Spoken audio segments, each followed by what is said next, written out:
ভিডিওটিতে ক্লিক করার জন্য আপনাদেরকে জানাই অসংখ্য ধন্যবাদ। আপনারা দেখছেন আপনাদের প্রিয় YouTube channel West Bengal DA salary. এখানে আপনারা প্রত্যেকদিন সরকারি কর্মচারীদের ডিএ, বেতন বৃদ্ধি যোজনা, প্রকল্প, ছুটি, সরকারি আপডেট, সরকারি নোটিফিকেশান প্রতিদিনের জন্য পাবেন। তাই অবশ্যই চ্যানেলের সাথে থাকুন, চ্যানেলটিকে সাবস্ক্রাইব করে পাশে থাকা বেল আইকনটিতে প্রেস করে রাখতে ভুলবেন না। এসএসসি দুর্নীতির জেরে কিন্তু বাতিল প্রায় 26,000 ভোটের মধ্যে কিন্তু 1 লক্ষ নতুন চাকরি ঘোষণা করলেন মাননীয় মুখ্যমন্ত্রী মমতা বন্দ্যোপাধ্যায়। তো ফ্রেন্ডস, ইতিমধ্যেই যেমন 26,000 চাকরি বাতিল হয়েছে, সেরকম 1 লক্ষ চাকরি ঘোষণা করলো মাননীয় মুখ্যমন্ত্রী। কি বলা হয়েছে, আদৌ চাকরি ফিরে পাবে কি না, চলুন দেখে নেওয়া যাক। এখানে বলা যে লোকসভা নির্বাচনের আবহে শিরোনামে কিন্তু রয়েছে এসএসসি নিয়োগ দুর্নীতি। সাম্প্রতিক 2016 সালে সম্পূর্ণ প্যানেল বাতিল করেছে কলকাতা হাইকোর্ট, যে কারণে চাকরি হারিয়েছে প্রায় 26,000 মানুষ। তবে এবার লোকসভা ভোটের আবহে কিন্তু 1 লক্ষ চাকরির কথা ঘোষণা করলেন মুখ্যমন্ত্রী মমতা বন্দ্যোপাধ্যায়।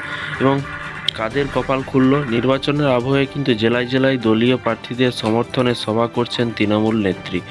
সোমবার জোড়া সভা রয়েছে তার।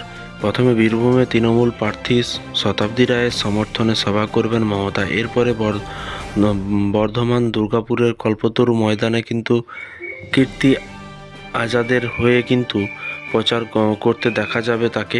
এবং এদিন বীরভূমের সভা থেকে কিন্তু 1 লক্ষ চাকরির কথা ঘোষণা করেন মুখ্যমন্ত্রী। এর পাশাপাশি দেখুন, আজ সাঁইথিয়ার মেলা মাঠে কিন্তু মমতা বন্দ্যোপাধ্যায় জনসভায় আয়োজন করা হয়েছে। সেই সভায় দাঁড়িয়ে মুখ্যমন্ত্রী বলেন, বীরভূম বর্ধমান আমাদের শস্য ভাণ্ডার। আপনারা আমাদের যে শস্য দেন সেটা দিয়েই কিন্তু আমাদের জীবন ধারণ করে থাকি। আগামী দিনে ডেউচা পাঁচমিতে কিন্তু 1 লক্ষ ছেলে মেয়ের চাকরি হবে, কোনো বাড়িতে বেকার থাকবে না। এটা হবে কিন্তু আপনাদের গর্ব। এবং এর পাশাপাশি দেখতেই পাচ্ছেন, এরপরে এই সভায় দাঁড়িয়ে কেন্দ্রকে আক্রমণ করে তৃণমূল নেত্রী মমতা বন্দ্যোপাধ্যায়।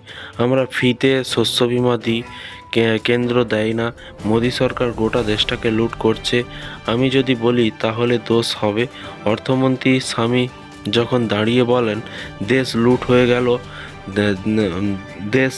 হয়ে গেল এবং দেশে আর কোনো দিন হবে না, যদি ফেরে মোদি।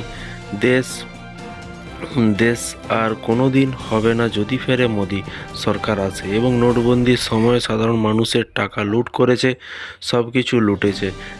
এবং তৃণমূল নেত্রী এদিন বলেন যে তিনি এমন কথাও দেন যেটা রাখতে পারবেন, যে কথা রাখতে পারবেন না তেমন কথা তাকে দিয়ে বলানো যায় না। মমতা বলেন, আমার কাছে টাকা আছে কি না সেটা আমার দেখতে হয়।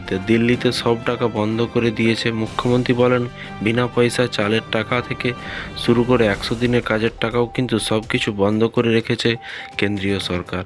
তো ফ্রেন্ডস, তারপরে দেখুন বলা হয়েছে, এই দিন এসএসসি নিয়োগ দুর্নীতি মামলায় রায় নিয়েও কিন্তু মুখ খুললেন মুখ্যমন্ত্রী। মমতা বলেন, মোদিরা যা বলেছিল একটাও করেনি। 2 কোটি ছেলে মেয়ের চাকরি দেবে বলে কিন্তু দেয়নি, উল্টে বেকারত্ব বেড়েছে। আমাদের 26,000 শিক্ষক শিক্ষিকার চাকরি আদালতে মামলা করে ওরা খেয়ে নিয়েছে। আমরা শিক্ষক শিক্ষিকাদের পাশে রয়েছি। তো ফ্রেন্ডস, এই ছিল আজকে একটি ছোট্ট আপডেট। এই ধরনের প্রতিদিন সরকারি কর্মচারীদের আপডেট পাওয়ার জন্য এবং মমতা বন্দ্যোপাধ্যায়ের প্রতিদিনের লেটেস্ট আপডেট পাওয়ার জন্য চ্যানেলটিকে ফলো করবেন। কোথায় কি ঘোষণা করা হচ্ছে এবং সরকারি কর্মচারীদের থেকে শুরু করে সমস্ত রাজ্য সরকারি এসএসকে, এমএসকে, অঙ্গনওয়াড়ি, স্থায়ী অস্থায়ী চুক্তিভিত্তিক সমস্ত আপডেট পেতে চ্যানেলটিকে ফলো করবেন। চ্যানেলটিকে সাবস্ক্রাইব করে পাশে থাকা বেল আইকনটিতে প্রেস করে রাখতে ভুলবেন না। ভালো থাকবেন, সুস্থ থাকবেন এবং নিজের খেয়াল রাখবেন। Thank you.